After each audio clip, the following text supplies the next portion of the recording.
ইউনূসকে জিজ্ঞাসা করা হলো যে দিল্লির সাথে বাংলাদেশের সম্পর্ক কেমন। তখন উনি উত্তরে বললেন যে দিল্লির সাথে বাংলাদেশের সম্পর্ক অনেক ঘনিষ্ঠ, আগের চেয়ে অনেক ভালো, এবং কি মাঝখানে একটু সমস্যা হয়েছিল যেগুলোকে বলা হয় কালো মেঘ, বা উনি যেভাবে কথাটি উদ্ধৃতি দিয়ে বোঝাতে চাচ্ছে, এটি আসলে বিবিসি বাংলার একজন সাংবাদিক ওনাকে এই প্রশ্নটি করেছিল।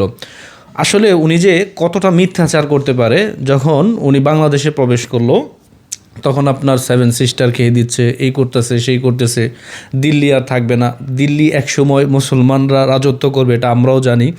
কিন্তু এই যে আপনার বুকাসবাজি বক্তব্যগুলো, এগুলো কিন্তু এই দেশের জনগণ বুঝে না যে এরকম না।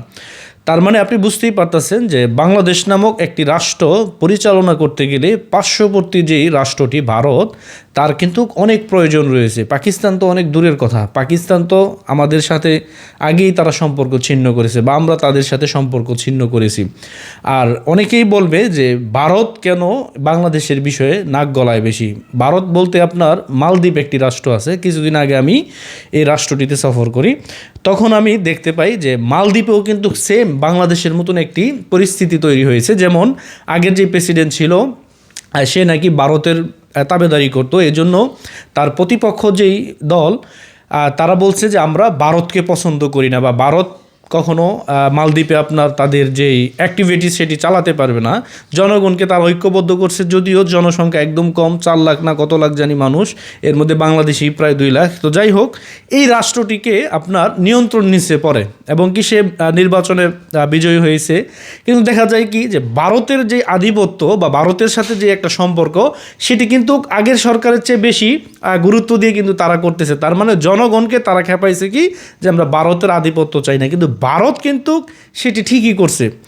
তো এখন প্রশ্ন হচ্ছে যে ডক্টর ইউনূস, আমাদের বাঙালিরা দিনের বেলা স্লোগান দেয় যে দিল্লি না ঢাকা, ঢাকা না দিল্লি, তখন রাতের বেলা কি হয়?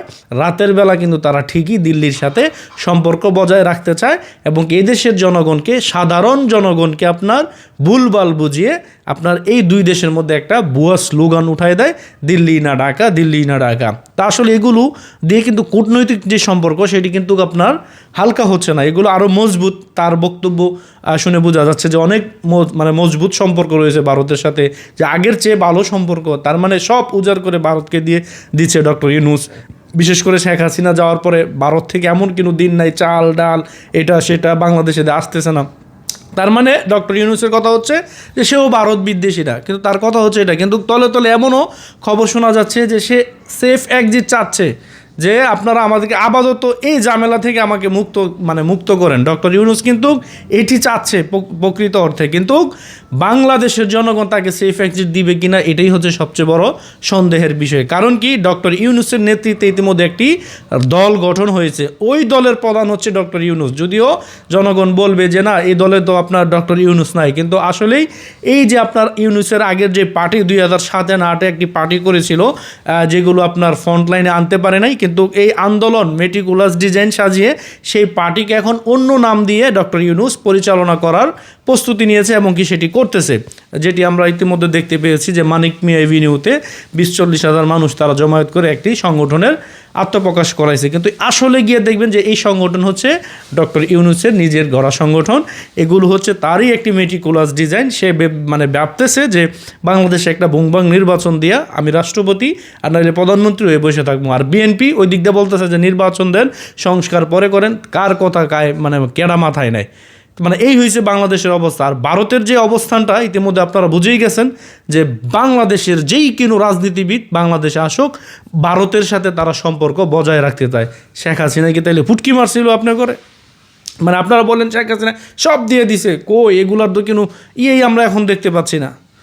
ল্যাঙ্গুয়েজ খারাপ করার জন্য সরি, কিন্তু এইগুলো কিন্তু আমাদের বাংলাদেশে হচ্ছে, এদেশের সাধারণ জনগণকে খেপিয়ে। কিন্তু দিন শেষে এদেশের জনগণ বুঝতে পারতেছে যে ভারত বাংলাদেশ তারা একই রয়ে গেছে, কিন্তু পাকিস্তানের সাথে কিন্তু আপোষ নাই। প্রয়োজনে হিন্দুদের সাথে আমরা সম্পর্ক ভালো রাখবো, তারাও তো মানুষ, তারাও একটা ধর্মের করে, কিন্তু তাদের সাথে সম্পর্ক ভালো রাখবো।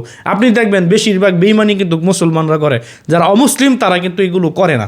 আপনি গিয়ে দেখবেন আমাদের দেশের স্বাধীনতা যুদ্ধে কিন্তু বেশি মুসলমানরাই কিন্তু আপনার করেছিল, বিরোধিতা করেছিল, হিন্দুরা করেনি। আপনি ইতিহাস ঘেঁটে দেখেন যে এই দেশ স্বাধীন হওয়ার পিছনে হিন্দুদের অনেক অবদান রয়েছে, কিন্তু মুসলিমরা এই রাষ্ট্রের বিরোধিতা করেছে যাতে বাংলাদেশ নামক রাষ্ট্রই প্রতিষ্ঠিত না হয়। আজকে এই বাংলাদেশে তারা রাজনীতি করে ক্ষমতার মসনদে গিয়ে সংসদে বক্তব্য দেওয়ার স্বপ্ন দেখে। কার কারণে? এটি বঙ্গবন্ধুর কারণে। আজকে ভারত বিরোধিতা এটা সেটা জনগণকে বুঝাইতে চান, দিন শেষে কিন্তু আপনারাই ভারতের তাবেদারি করেন, এটি আবারও প্রমাণিত হলো।